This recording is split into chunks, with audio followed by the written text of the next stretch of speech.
Hi friends, தவசி ஹெர்பல்ஸ்லேருந்து நம்ம இன்றைக்கி முள்ளங்கி சட்னி எப்படி செய்யலான்னு பார்க்கலாம். முள்ளங்கி சட்னி ரொம்ப டேஸ்ட்டாக இருக்கும். நீங்களும் ஒரு தடவை செஞ்சு பாருங்கள். சட்னி செய்கிறது எப்படின்றத ஃபஸ்ட்டு பார்த்துடலாம். சட்னி செய்கிறதுக்கு நான் இன்றைக்கி ஒரு பெரிய முள்ளங்கி எடுத்து ஃபஸ்ட்டு தோலை சீவிக்கிறேன். முள்ளங்கியில் வந்து நிறைய நீர் சத்துக்கள் இருக்குது. முள்ளங்கியை நம்ம நல்லா வதக்கிட்டு அரைக்கிறப்ப சட்னியில் முள்ளங்கியோட வாடை வரவே வராது. சட்னிக்கு தேவையான பொருட்களை ஃபஸ்ட்டு ரெடி பண்ணி வச்சுக்கலாம். அப்போ தான் நம்ம வதக்கிறப்ப வந்து ரொம்ப ஈஸியாக இருக்கும். சட்னியை வதக்கிறதுக்கு ஒரு இரும்பு பாத்திரத்தை அடுப்பில் வச்சு வதக்கிறதுக்கு தேவையான அளவு எண்ணெய் ஊற்றிருக்கேன். எண்ணெய் ஓரளவு சூடானோடனே 1 டேபிள் ஸ்பூன் அளவு வெள்ளை உளுந்து சேர்த்துக்கிறேன். கடலைப்பருப்பு சேர்க்கணுனாலும் சேர்க்கலாம், இல்லை உளுந்து பாதி கடலைப்பருப்பு பாதி போடணுனாலும் போட்டுக்கலாம். நான் இன்றைக்கி வெறும் உளுந்து மட்டும் போட்டிருக்கேன். உளுந்து வந்து நல்லா ஃப்ளேவர் கொடுக்கும். நல்லா பொன்னிறமாக ஆற வரைக்கும் நல்லா வறுத்துக்கோங்க. உளுந்தம்பருப்பு இந்த சட்னிக்கு ஒரு நல்ல ஃப்ளேவர் கொடுக்கும்.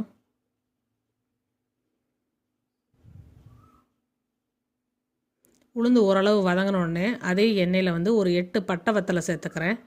நம்ம எண்ணெயில் பட்டை வத்தலை போட்டு வதக்கிறப்ப சட்னி வந்து நல்லா கலராக வரும். இப்போ ஏற்கனவே சீவி நறுக்கி வச்சுருக்க முள்ளங்கியை வந்து இதோட ஆட் பண்ணிக்கலாம். முள்ளங்கி இதிலே நல்லா வதக்கிட்டோம்னா, நம்ம முள்ளங்கி போட்டிருக்கோம் அப்படின்னு சொன்னால் மட்டும்தான் சாப்பிட்றவங்களுக்கு முள்ளங்கி இருக்குன்றதே தெரியும். அந்தளவு வந்து முள்ளங்கியோட வாடை சுத்தமாக இருக்காது. ரொம்ப டேஸ்ட்டு சூப்பராக இருக்கும், டிஃப்ரெண்ட்டாக இருக்கும். முள்ளங்கி நல்லா வதங்கணும், வதக்கி மட்டும் விட்டுக்கோங்க. இப்போ முள்ளங்கி வதங்கிருச்சு. ஒரு பெரிய வெங்காயத்தை பொடுசாக நறுக்கியிருக்கேன், அதை இதோட சேர்த்துக்கிறேன். சின்ன வெங்காயம் போடணுமாலும் போட்டுக்கரலாம். இப்போ இது எல்லாத்தையும் ஒன்றோட ஒன்றா நல்லா மிக்ஸ் பண்ணி நல்லா வதக்கி விட்டுக்கலாம்.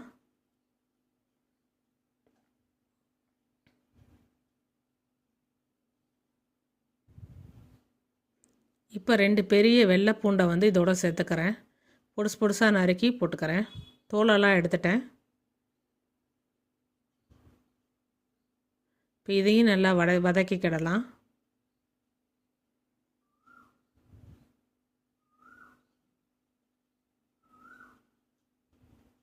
இப்போ தக்காளி, மீடியம் சைஸ் தக்காளி 2 தக்காளி நல்லா பழுத்த பழமாக சிவப்பாக இருக்கதா பார்த்து எடுத்து நறுக்கி வச்சுருக்கேன். அதையும் இதோடு சேர்த்து வதக்கிக்கிறலாம். 1 பை 1 போட்டு தான் வதக்கணும். மொத்தமாக எல்லாத்தையும் ஒன்றா போட்டு வதக்கக்கூடாது. தனித்தனியாக நீங்கள் இப்படி ஒவ்வொன்றா ஒன்றுக்கு அடுத்து ஒன்று போட்டிங்கன்னா சட்னி எல்லாமே நல்லா எல்லா பொருளுமே நல்லா வதங்கிடும்.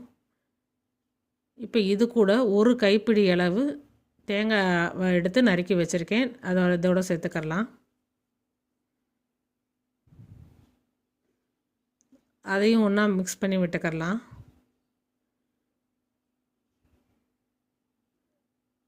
எல்லாம் நல்லா வதங்கிடணும்.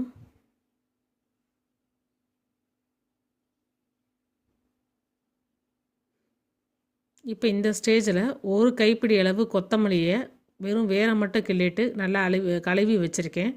அதையும் இதோடு ஆட் பண்ணிக்கிறேன். ஒரு கைப்பிடிக்கு பாதி, அதாவது அரை கைப்பிடி வந்து கருவேப்பிலை சேர்த்துக்கோங்க. கொத்தமல்லியோட ரேஷியோ அதிகமாக இருக்கணும், கருவேப்பிலையோட ரேஷியோ கம்மியாக இருக்கணும். டேஸ்ட் வந்து சூப்பராக இருக்கும். இப்போ இதையும் இதோட வதக்கி விட்டுக்கரலாம்.